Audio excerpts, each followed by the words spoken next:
올해 7월 말 기준 증권거래 거래세가 42% 증가했습니다.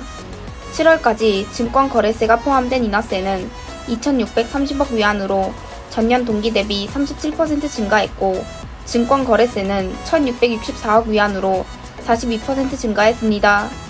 주식시장 규모가 커지고 거래 대금이 활발해지면서 지속적으로 증권거래세 증가가 예상됩니다.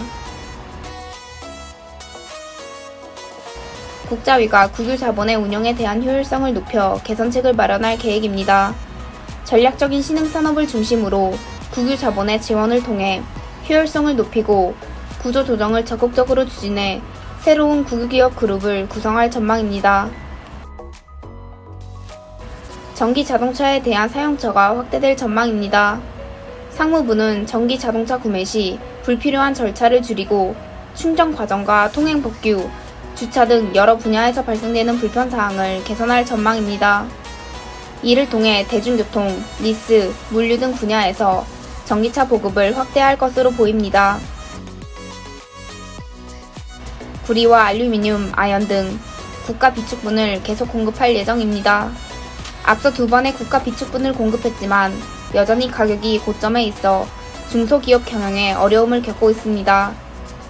이에 당국은 국가 비축분을 지속적으로 시장에 공급하며 원자재 가격을 하향 안정화할 전망입니다.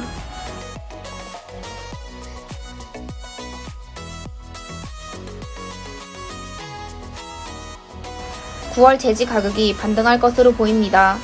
내년 2분기 문화재 생산력이 확대되고 코로나19 사태가 진정되면 해외 수요가 크게 증가할 것으로 보입니다. 반면 공급은 크게 증가하지 않을 것으로 보여 문화재 가격은 상승세를 나타날 것으로 보입니다. 이에 제지 관련 기업을 주목해야 합니다. 은행주의 밸류에이션이 회복될 전망입니다. 특히 초상은행, 영파은행, 창수은행 등의 상반기 매출 증가율이 회복됐고 순이익이 모두 두 자릿수 성장을 보였습니다. 은행주의 실적이 전체적으로 호전세를 보이며 은행업의 펀더멘털이 전체적으로 호전될 것으로 보입니다. 이에 어닝 서프라이즈를 기록한 은행주를 주목해야 할 것으로 보입니다.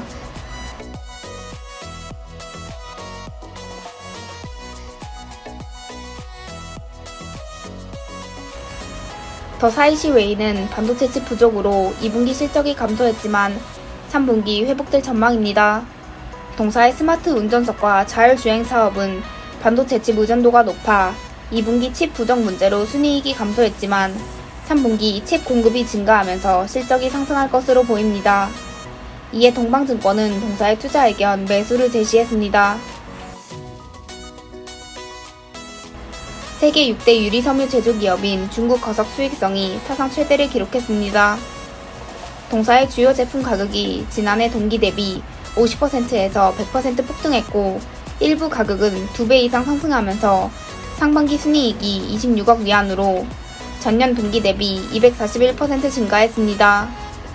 신규 공급 물량이 제한된 상태에서 하반기 풍력 발전 업계의 유리 섬유 수요가 계속 증가할 것으로 보여 동사의 성장성이 기대됩니다.